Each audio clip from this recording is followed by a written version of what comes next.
ఇంకొక important step central government తీసుకుందండి.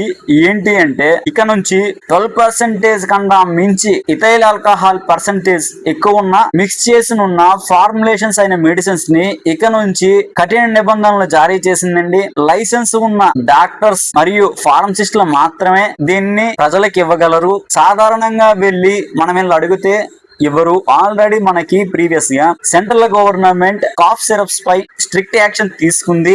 ఇదే తరుణంలో 12% కన్నా ఎక్కువ ఇథైల్ ఆల్కహాల్ మిక్స్ చేసిన ఉన్న డ్రగ్స్ ని మీద ఈ నిబంధనలు జారీ చేసిందండి.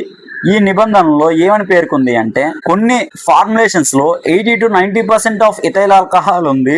దీన్ని ఏం చేస్తున్నారు అంటే తప్పుదో పడుతుందని చెప్పి దుర్వినియోగం జరుగుతుందనే ఉద్దేశంతో దీనిపైన కఠిన నిబంధనలు జారీ చేసింది సెంట్రల్ గవర్నమెంట్.